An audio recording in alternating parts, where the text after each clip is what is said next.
Selamat menonton dan jangan lupa di-subscribe ya.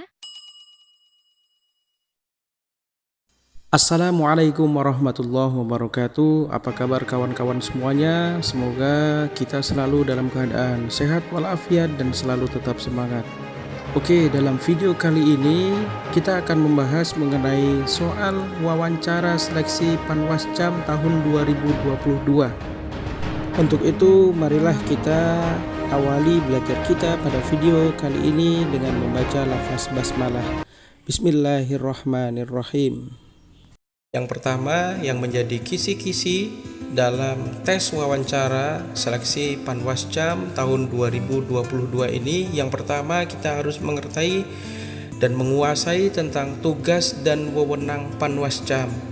Hal ini terdapat di dalam Undang-Undang Nomor 1 Tahun 2015 Pasal 33 yang berbunyi tugas dan wewenang Panwascam kecamatan dalam pemilihan meliputi: yang pertama adalah mengawasi tahapan penyelenggaraan pemilihan di wilayah kecamatan tempat kita bertugas. Yang kedua adalah pemutakhiran data pemilih berdasarkan data kependudukan dan penetapan daftar pemilih sementara dan daftar pemilih tetap. Kemudian yang ketiga adalah pelaksanaan kampanye. Yang keempat, pelaksanaan pemilihan dan pendistribusiannya. Kemudian yang kelima, pelaksanaan pemungutan dan penghitungan suara hasil pemilihan. Yang keenam adalah penyampaian surat suara dari TPS sampai ke PPK. Kemudian yang ketujuh adalah proses rekapitulasi suara yang dilakukan oleh PPK dari seluruh TPS tempat pemungutan suara. Dan yang kedelapan adalah pelaksanaan penghitungan dan pemungutan suara ulang, pemilihan lanjutan dan pemilihan susulan.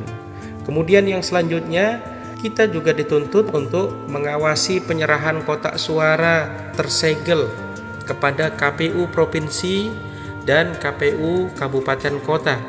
Kemudian yang kedua adalah menerima laporan dugaan pelanggaran terhadap tahapan penyelenggaraan pemilihan yang dilakukan oleh penyelenggara pemilihan sebagaimana dimaksud pada huruf A. Dan ini nanti akan kita jelaskan di bawah ya kawan-kawan. Bagian yang kedua, bagaimana cara menerima dan meneruskan dan mensikapi laporan pelanggaran pemilihan. Kemudian yang ketiga adalah menyampaikan temuan dan laporan kepada PPK untuk ditindaklanjuti. Yang keempat, meneruskan temuan dan laporan yang bukan menjadi kewenangannya, bukan menjadi kewenangan Panwascam kepada instansi yang lebih berwenang. Kemudian yang kelima adalah mengawasi pelaksanaan sosialisasi penyelenggaraan pemilihan. Yang keenam, memberikan rekomendasi kepada yang berwenang atas temuan dan laporan mengenai tindakan yang mengandung unsur tindak pidana pemilihan. Kemudian yang ketujuh adalah melaksanakan tugas dan wewenang lain yang diberikan oleh peraturan perundang-undangan yang berlaku. Oke, selanjutnya pasal 34 itu berbunyi bahwa dalam pemilihan Panwas kecamatan wajib melaksanakan beberapa poin, dan ini harus kita ingat kawan-kawan, yaitu yang pertama, sebagai Panwascam kita harus bersikap tidak diskriminatif dalam menjalankan tugas dan wewenangnya. Kemudian yang kedua, kita menyampaikan laporan kepada Panwas Kabupaten Kota sebagai atasan kita berkaitan dengan adanya dugaan tindakan yang mengakibatkan terganggunya tahapan penyelenggaraan pemilihan di tingkat kecamatan. Kemudian yang ketiga, sebagai Panwas kecamatan kita dituntut untuk menyampaikan laporan pengawasan atas tahapan penyelenggaraan pemilihan di wilayah kerja kita kepada Panwas Kabupaten Kota tempat kita bertugas. Kita laporkan kepada atasan kita, yaitu Panwas Kabupaten Kota. Kemudian yang keempat adalah menyampaikan temuan dan laporan kepada Panwas Kabupaten Kota. Ini berkait dengan adanya dugaan pelanggaran yang dilakukan oleh semisal PPK yang mengakibatkan terganggunya penyelenggaraan tahapan pemilihan di tingkat kecamatan tempat kita bertugas. Dan kemudian yang kelima adalah melaksanakan kewajiban lain yang diberikan oleh peraturan perundang-undangan. Misal turun perundang-undangan yang terbaru, nah sebagai Panwas, pengawas kecamatan, kita wajib melaksanakannya. Oke, kemudian yang selanjutnya kita juga harus mengetahui mengenai kepanjangan dari Bawaslu, Bawaslu Provinsi, Bawaslu Kabupaten Kota, dan Panwaslu Kecamatan. Yaitu yang pertama, Bawaslu. Bawaslu adalah Badan Pengawas Pemilihan Umum yang selanjutnya disingkat dengan Bawaslu. Merupakan lembaga penyelenggara pemilihan umum yang bertugas mengawasi penyelenggaraan pemilihan umum di seluruh wilayah negara kesatuan Republik Indonesia. Kemudian yang kedua, kita harus tahu Bawaslu Provinsi adalah badan pengawas pemilihan umum yang ada di provinsi, ya, atau ada di ibu kota tempat kita tinggal, yang bertugas untuk mengawasi penyelenggaraan pemilihan gubernur di wilayah provinsi. Kemudian yang selanjutnya adalah Bawaslu Kabupaten Kota atau Bawaslu Kota, adalah badan pengawas pemilu kabupaten yang bertugas mengawasi penyelenggaraan pemilihan gubernur, bupati di wilayah kabupaten kota tempat kita tinggal. Kemudian selanjutnya adalah Panwaslu Kecamatan. Kita harus mengetahui apa kepanjangan dari Panwaslu Kecamatan, yaitu Panitia Pengawas Pemilu Kecamatan yang mempunyai tugas untuk mengawasi penyelenggaraan pemilihan gubernur, bupati, DPD, DPRD di wilayah kecamatan tempat kita tinggal. Dan ingat, saat ini pengawas pemilu tingkat kabupaten sudah menjadi badan, bukan jadi panwas, ya. Artinya sudah menjadi Bawaslu kota. Tiap kota punya Bawaslu dan ini merupakan atasan dari kita. Sedangkan tiap kecamatan masih bentuknya adalah panwas, panitia pengawas. Sedangkan di tingkat kabupaten kota sudah naik menjadi badan pengawas. Oke, selanjutnya kawan-kawan, kita juga harus mengetahui beberapa hal yang terkait dengan seputar Panwaslu Kecamatan, yaitu adalah yang pertama struktur organisasi Bawaslu, Bawaslu Provinsi dan Bawaslu Kabupaten Kota. Coba kawan-kawan mengetahui dan cari tahu siapa nama-nama masing-masing organisasi. Dari pusat Bawaslu RI, kemudian Bawaslu Provinsi, Kabupaten Kota, sampai tingkat bawah, yaitu Bawaslu Kota, Badan Pengawas Pemilu tingkat kota atau kabupaten. Siapa nama ketuanya? Minimal kita tahu siapa nama ketuanya dan berapa jumlah anggotanya dari masing-masing organisasi tersebut. Kemudian yang selanjutnya kita juga harus tahu kawan-kawan apa tugas dan wewenang dari Panwaslu Kecamatan. Ini berdasarkan Undang-Undang Nomor 10 Tahun 2016, yaitu pasal 33. Nanti bisa disimak di deskripsi, nanti saya cantumkan untuk lebih lengkapnya pasal 33, yaitu terkait tugas dan wewenang dari Panwas Kecamatan dalam pemilihan. Yaitu yang pertama adalah mengawasi setiap tahapan penyelenggaraan pemilihan di wilayah kecamatan tempat kita bertugas, yakni meliputi beberapa poin, yaitu yang pertama adalah pemutakhiran data pemilih berdasarkan data kependudukan dan penetapan daftar pemilih sementara dan daftar pemilih tetap.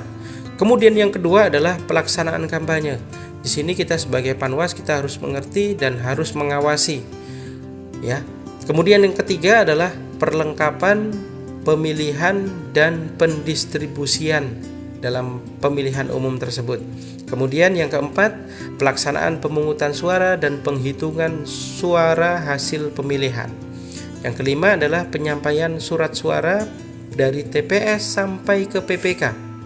Kemudian yang selanjutnya adalah proses rekapitulasi suara yang dilakukan oleh PPK dan seluruh TPS, serta yang ketujuh adalah pelaksanaan penghitungan dan pemungutan suara ulang jikalau di wilayah tempat kita bertugas ada beberapa TPS yang mengharuskan mengadakan pemilihan pemungutan suara ulang atau pemilihan lanjutan atau pemilihan susulan. Kemudian poin B adalah mengawasi penyerahan kotak suara tersegel oleh PPK dan kepada KPU Kabupaten Kota. Kemudian yang poin C adalah menerima laporan dugaan pelanggaran terhadap tahapan penyelenggaraan pemilihan yang dilakukan oleh penyelenggara pemilihan sebagaimana dimaksud pada huruf A. Kemudian yang selanjutnya adalah menyampaikan temuan dan laporan kepada PPK untuk ditindaklanjuti dan meneruskan temuan dan laporan yang bukan menjadi kewenangan Panwascam kepada instansi yang lebih berwenang. Selanjutnya adalah mengawasi pelaksanaan sosialisasi penyelenggaraan pemilihan dan memberikan rekomendasi kepada yang berwenang atas temuan dan laporan mengenai tindakan yang mengandung unsur tindak pidana pemilihan dan melaksanakan tugas dan wewenang yang diberikan oleh peraturan perundang-undangan jikalau ada peraturan perundang-undangan yang terbaru, baik itu dari pusat, dari Bawaslu RI, dari Bawaslu Provinsi maupun dari Bawaslu Kabupaten Kota. Oke, kawan-kawan. Kemudian yang selanjutnya yang harus kita kuasai selanjutnya adalah kewajiban Panwaslu Kecamatan. Ini termaktub dalam Undang-Undang Nomor 1 Tahun 2015, yakni pasal 34. Nanti akan saya share di deskripsi yang berbunyi bahwa dalam pemilihan Panwaslu Kecamatan wajib, yaitu yang pertama adalah bersikap tidak diskriminatif dan menjalankan tugas serta wewenangnya, menyampaikan laporan kepada Panwas Kabupaten Kota atau Banwas Bawaslu Kota berkaitan dengan adanya dugaan tindakan yang mengakibatkan terganggunya tahapan penyelenggaraan pemilihan di tingkat kecamatan tempat kita bertugas nanti. Kemudian yang ketiga adalah menyampaikan laporan pengawasan atas tahapan penyelenggaraan pemilihan di wilayah kerja kita kepada Panwas Kabupaten Kota. Kemudian yang keempat adalah menyampaikan temuan dan laporan kepada Panwas Kabupaten Kota berkaitan dengan adanya dugaan pelanggaran yang dilakukan oleh PPK boleh jadi yang mengakibatkan terganggunya penyelenggaraan tahapan pemilihan di tingkat kecamatan. Dan kemudian yang kelima adalah melaksanakan kewajiban lain yang diberikan oleh peraturan perundang-undangan. Oke. Kemudian yang poin selanjutnya yang keempat adalah kita harus mengetahui berapa jumlah kecamatan dan jumlah desa yang ada di kabupaten kita, atau minimal kita harus mengetahui berapa jumlah desa atau kelurahan yang ada sekecamatan kita.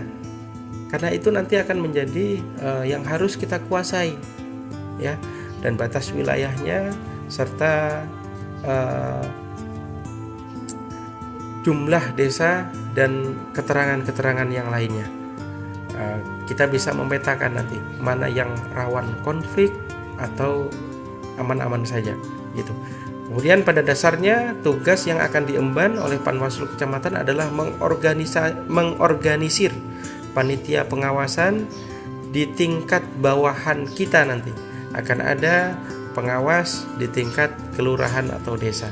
Oleh karena itu bagi kita kawan-kawan yang telah lulus nilainya terpanggil masuk menjadi 6 besar tiap kecamatan dan harus melaksanakan ujian lanjutan yakni wawancara, maka persiapkanlah ini ya.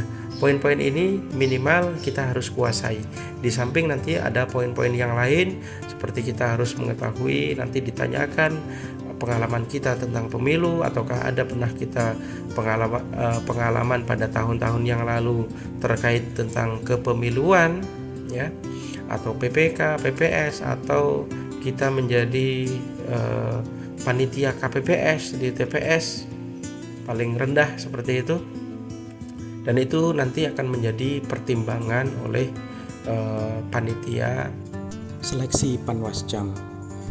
Kemudian yang harus kita ketahui dan harus kita kuasai pada saat wawancara, kita harus mengerti teknis penanganan pelanggaran pada pemilihan, yaitu yang harus kita ketahui adalah pengertian pelapor, terlapor, temuan, dan laporan dugaan pelanggaran, yaitu siapa saja mereka dan apa syaratnya kita harus mengetahuinya. Ya, karena ini adalah termasuk prosedur yang diatur dalam perundang-undangan dan yang harus kita kuasai. Meskipun nanti kawan-kawan kalaupun sudah lulus wawancara, dilantik, nanti akan ada dikumpulkan pengarahan ulang. Tapi minimal kawan-kawan sebelum dilantik nanti, sebelum lulus, kita harus kuasai. Karena kemungkinan besar ini bakal ditanyakan oleh panitia seleksi. Yang pertama adalah pelapor. Pelapor ini adalah pihak yang berhak melaporkan dugaan pelanggaran pemilu, yaitu yang terdiri dari, yang pertama adalah dia adalah harus warga negara Indonesia yang mempunyai hak pilih. Warga Indonesia yang mempunyai hak pilih. Jadi kalau bukan warga Indonesia dan belum punya hak pilih, maka dia tidak boleh melaporkan. Atau kalaupun ada yang melaporkan ternyata belum cukup umur, ternyata bukan warga Indonesia, nah tidak perlu untuk ditanggapi, ya. Kemudian yang kedua adalah pemantau pemilu. Pemantau pemilu boleh jadi dari eksternal, dari pengawas yang lain, dari ormas atau LSM yang melaporkan adanya pelanggaran pemilihan. Kemudian yang ketiga adalah peserta pemilu. Peserta pemilu ini boleh jadi dari calon yang mencalonkan diri maupun dari partai politik atau gabungan dari partai politik, ya. Asalkan yang pertama kita ingat syaratnya adalah harus warga Indonesia yang mempunyai hak pilih. Hak pilih ini minimal dia harus berumur 17 tahun ke atas atau sudah pernah menikah dan pernikahannya tercatatkan, atau lebih mudahnya mempunyai KTP elektronik. Oke, selanjutnya ini terkait dengan pelapor. Yang selanjutnya adalah pihak terlapor, temuan, dan laporan. Yang kedua adalah terlapor. Pihak terlapor adalah merupakan subjek yang kedudukannya sebagai pihak yang diduga melakukan pelanggaran pemilu, ya. Orangnya ada, ya. Tidak berprasangka saja. Kita harus cukup syarat dengan yang terlapor. Kemudian yang ketiga adalah temuan. Temuan ini adalah hasil pengawasan aktif, pengawasan pemilu yang mengandung dugaan pelanggaran. Dan ini biasanya temuan akan dilengkapi nanti oleh saksi-saksi dan alat bukti, kawan-kawan. Kemudian selanjutnya adalah laporan. Laporan dugaan pelanggaran pemilu dan pemilihan adalah laporan yang disampaikan secara tertulis oleh pelapor kepada pengawas pemilu, yaitu Panwascam atau pengawas di kelurahan. Dan ini harus kita kuasai. Laporan adalah dugaan pelanggaran yang disampaikan secara tertulis oleh pelapor kepada pengawas pemilu mengenai dugaan terjadinya pelanggaran pemilu, ya. Pelapor, terlapor, temuan, dan laporan. Kemudian yang selanjutnya, untuk laporan itu harus mencukupi 2 syarat besar, syarat utama. Kalau salah satu syarat ini tidak lengkap, maka tidak bisa untuk ditindaklanjuti dan diteruskan. Yaitu yang pertama, sebuah laporan pelanggaran itu harus mencukupi syarat formal dan syarat material. Syarat formal melingkupi, yaitu yang pertama adalah pihak yang berhak melaporkan harus sesuai dengan prosedur dan ketentuan seperti yang sudah dijelaskan di depan. Kemudian yang kedua adalah waktu pelaporan tidak boleh melebihi batas ketentuan yang berlaku. Artinya ada waktu-waktunya, dan waktunya kapan nanti kita akan jelaskan selanjutnya. Yang pertama, pihak yang berhak melaporkan harus sesuai prosedur, waktu pelaporannya tidak boleh melebihi batas waktu yang ditentukan. Kemudian yang ketiga adalah keabsahan laporan dugaan pelanggaran yang meliputi kesesuaian tanda tangan dengan formulir laporan dan dugaan pelanggaran dengan kartu identitas. Jadi siapa yang melaporkan dan yang membuat surat formulir itu pun harus sama, tidak boleh orang yang berbeda. Kemudian yang selanjutnya adalah tanggal dan waktu pelaporan. Ini menguatkan pada poin yang kedua ini, waktu pelaporan tidak melebihi batas waktu. Kemudian yang terakhir ini adalah tanggal dan waktu pelaporan, harus sesuai dengan kalender yang sudah ditetapkan oleh Bawaslu. Kemudian yang kedua, laporan dugaan pelanggaran itu harus mencakupi syarat material. Apa itu syarat material? Yaitu yang pertama adalah harus terpenuhinya identitas pelapor. Pelapor ini harus jelas, ya, sebagaimana termasuk syarat formal pihak yang berhak melaporkan. Ya, identitasnya jelas, nama, alamat pelapor jelas, kemudian peristiwa dan uraian kejadian, jalan ceritanya seperti apa, kemudian waktu dan tempat peristiwa terjadi, ya, waktunya di mana dan tempatnya. Ini yang paling penting kawan-kawan, tempatnya kita harus kuasai, ya. Kalau di luar kecamatan kita, maka itu bukan menjadi tugas dan tanggung jawab kita, karena tanggung jawab kita yang benar adalah sesuai dengan wilayah tempat tugas kita, kecamatan yang kita sesuai dengan SK Bawaslu kota kita. Kemudian selanjutnya adalah saksi-saksi yang mengetahui peristiwa tersebut. Saksi-saksi ini harus ada, baik nanti saksi ahli maupun saksi yang melihat dengan mata kepala dan secara sadar, ya. Saksi-saksi yang mengetahui peristiwa pelanggaran itu terjadi. Kemudian adalah barang bukti yang mungkin diperoleh dan diketahui, boleh berupa dokumen, foto, video, rekaman atau yang lain-lainnya. Oke, selanjutnya waktu dan hari pelaporan. Ini kita tindak lanjuti yang kita jelaskan di awal barusan, yaitu waktu kejadian pengawas pemilu berguna dalam melaksanakan wewenangnya untuk menegakkan hukum pemilu secara material. Yaitu yang pertama adalah waktu pelaporan. Kapan waktu pelaporan dugaan pemilu itu bisa bisa kita tindak lanjuti?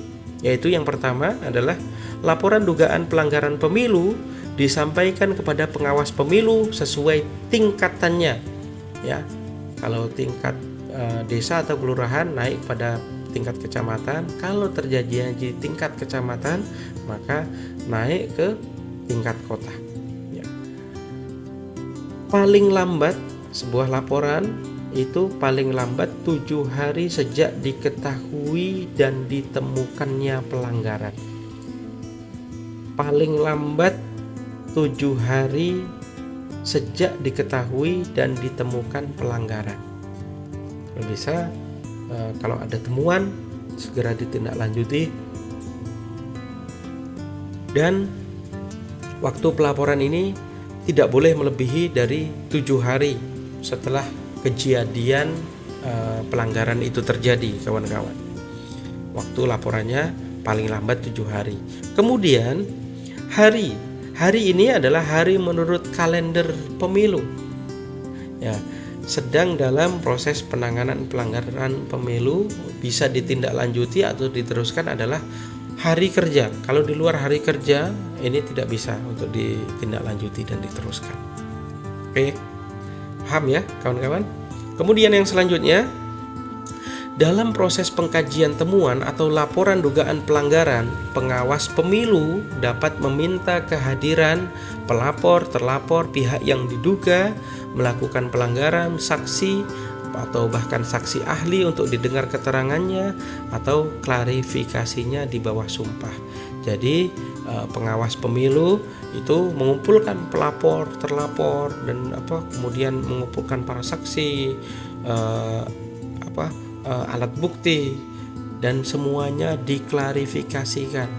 Diklarifikasi alias diminta keterangan lebih lanjut, lebih dalam di bawah sumpah. Ya. Kemudian hasilnya bisa ditetapkan nanti, bisa menjadi 3 hal.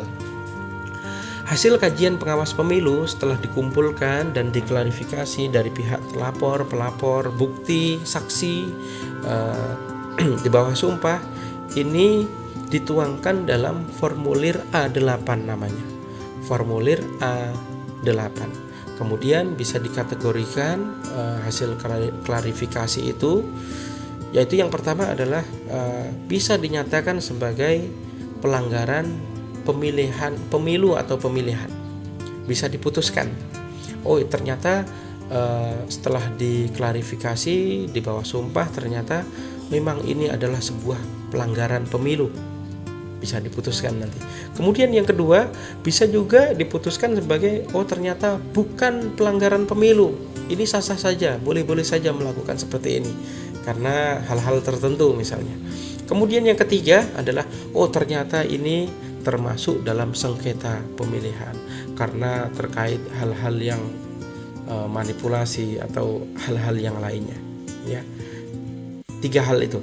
Kemudian dugaan pelanggaran pemilu sebagaimana yang dimaksud, yaitu yang pertama adalah berupa pelanggaran kode etik, pelanggaran yang dikerjakan atau dilakukan oleh penyelenggara pemilu, baik itu pengawas tingkat desa atau kelurahan dari PPS, PPK yang berkantor di KPU, ya, bawahan KPU, itu disebut dengan pelanggaran kode etik penyelenggara pemilu, ya, karena yang melakukannya adalah merupakan pengawas pemilu.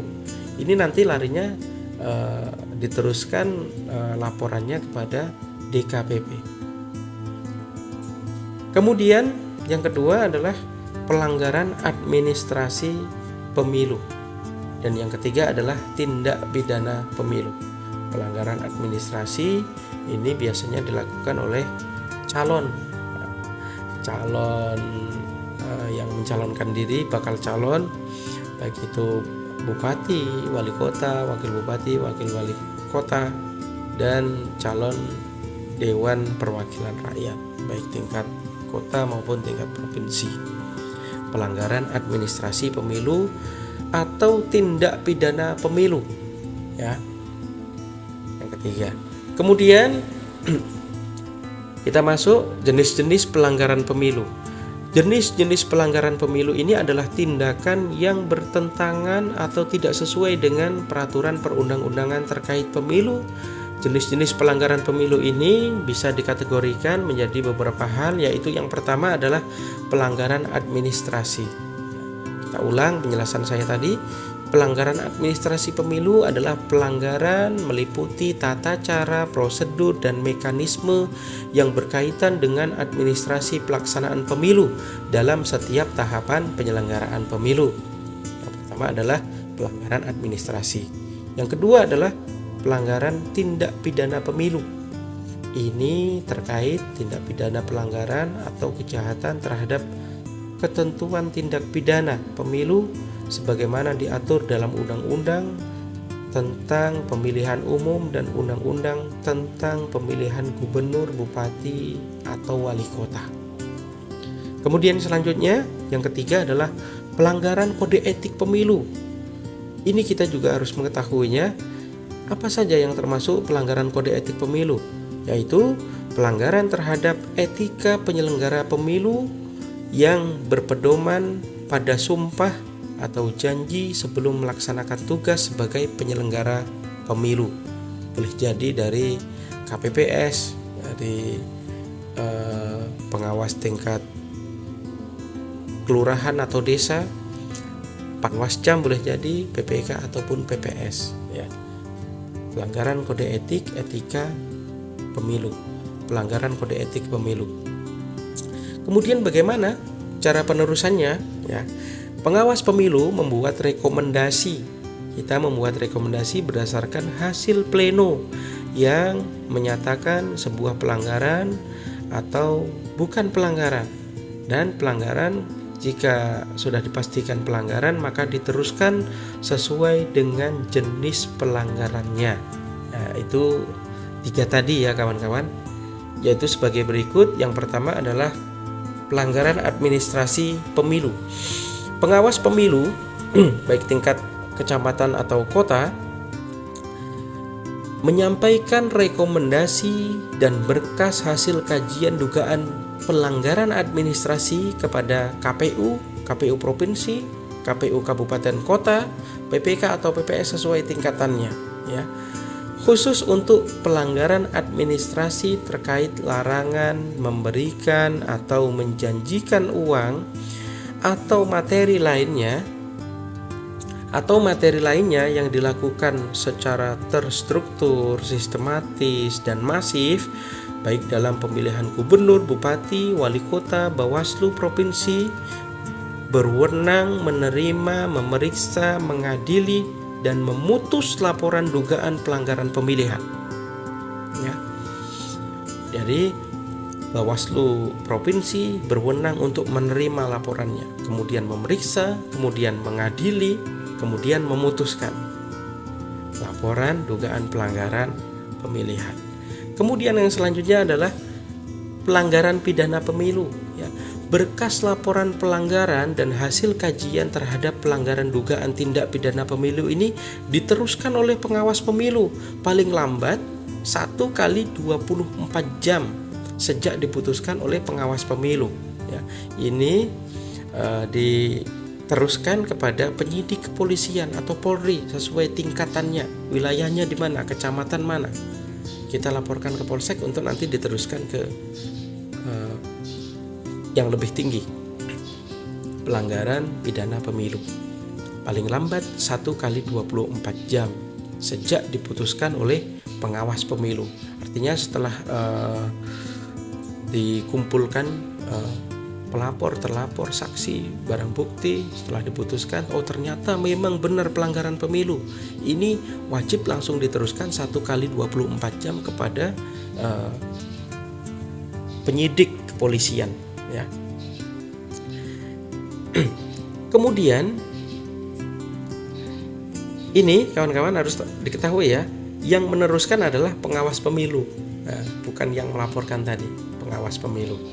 Artinya Panwascam termasuk yang melaporkan, meneruskan laporan ini kepada yang lebih berwenang. Dalam hal ini pelanggaran pidana pemilu dilaporkan kepada penyidik kepolisian. Kemudian yang selanjutnya adalah pelanggaran kode etik pemilu. Pelanggaran kode etik pemilu ini adalah rekomendasi dugaan pelanggaran kode etik pemilu diteruskan oleh pengawas pemilu kepada DKPP. Apa DKPP? Adalah Dewan Kehormatan Penyelenggara Pemilu, di mana setiap pelanggaran kode etik pemilu yang dilakukan oleh panitia penyelenggara pemilu, termasuk bawahan dari KPU dan Bawaslu, semua yang mengadili adalah DKPP. Laporannya diteruskan ke sana, Dewan Kehormatan Penyelenggara Pemilu, dengan melampirkan berkas dugaan pelanggaran dan hasil kajian terhadap dugaan pelanggaran. Artinya setelah diklarifikasi ya, terlapor, pelapor, dikumpulkan bukti, saksi, barang bukti, dan hal-hal lainnya, setelah diputuskan oh ternyata masuk dalam pelanggaran kode etik pemilu, maka diteruskan kepada DKPP. Oke kawan-kawan. Kemudian sengketa proses pemilu. Sengketa proses pemilu ini meliputi sengketa yang terjadi antar peserta pemilu dan sengketa antar peserta pemilu. Ya, sama-sama peserta pemilu atau boleh jadi dengan penyelenggara pemilu sebagai akibat dikeluarkannya keputusan KPU, KPU provinsi atau KPU kabupaten kota.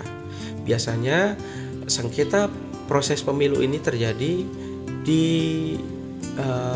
banyak terjadi pada akhir-akhir setelah pemungutan penghitungan suara, karena suara yang dikeluarkan setelah itu diumumkan oleh KPU ternyata tidak sesuai ya, tidak sesuai dengan taksiran dari partai atau gabungan partai politik yang peserta pemilu, tidak sesuai harapan.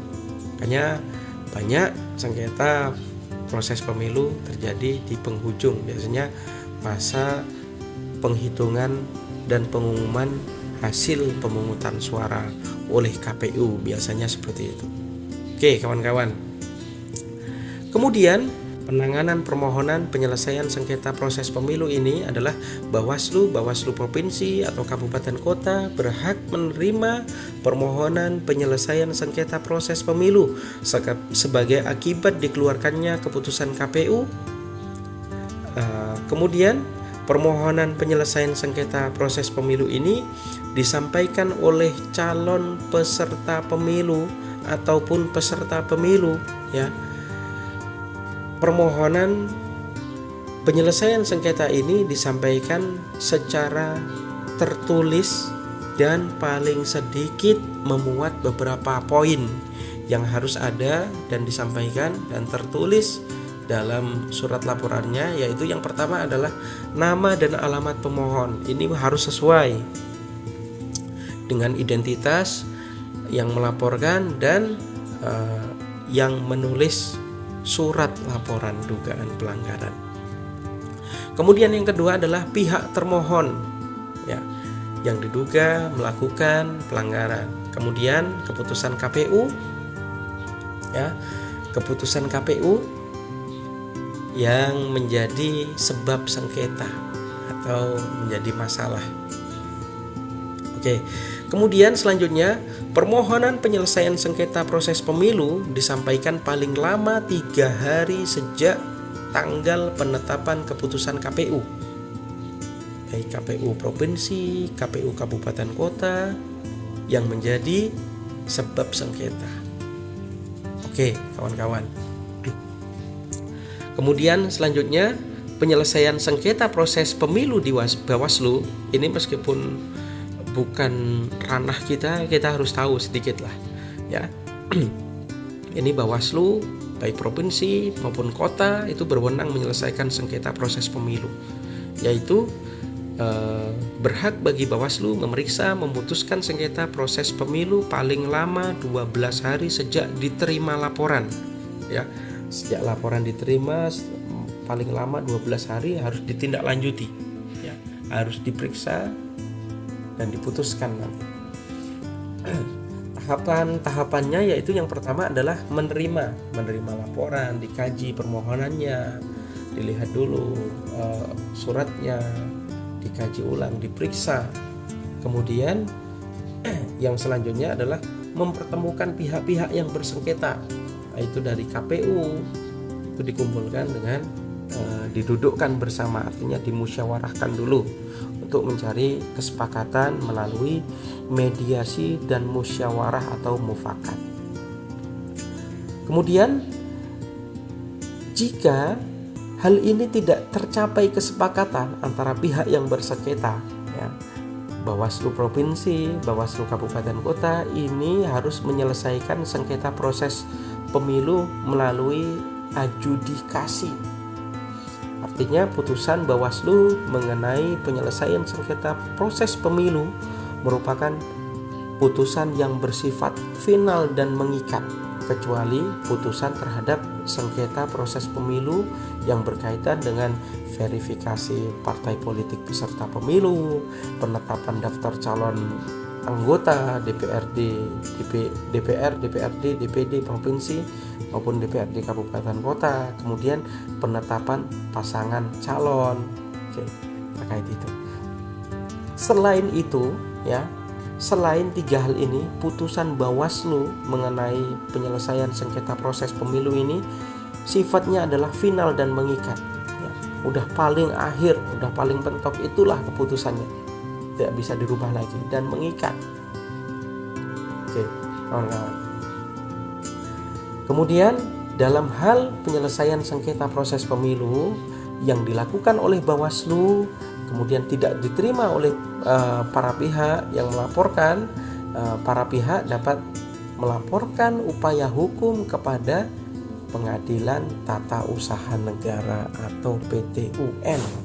Ini kita harus tahu, meskipun ranahnya sudah cukup jauh, tapi minimal kita tahu alurnya. Yang diputuskan oleh Bawaslu Provinsi adalah sifatnya final dan mengikat. Kalau ada pihak yang bersengketa tidak menerima putusan Bawaslu, silahkan mengajukan kepada Pengadilan Tata Usaha Negara. Oke, seluruh proses pengambilan putusan Bawaslu wajib dilakukan melalui proses terbuka dan dapat dipertanggungjawabkan. Intinya seperti itu, tidak boleh diputuskan secara tertutup, minimal terbuka. Artinya terbuka ini bisa disaksikan dan dapat dipertanggungjawabkan. Dipertanggungjawabkan tentu setelah dikaji secara teliti, diklarifikasi, diperiksa semua laporan, barang bukti, pelapor, terlapor, dan hal-hal lainnya terkait sengketa pemilu. Oke, baiklah kawan-kawan sekalian, semoga kawan-kawan yang mengikuti atau terpilih dalam tes wawancara seleksi Panwascam tahun ini semoga dapat lulus sukses dan berhasil. Semoga video ini bermanfaat, menambah hasanah keilmuan dan wawasan kita. Assalamualaikum warahmatullahi wabarakatuh.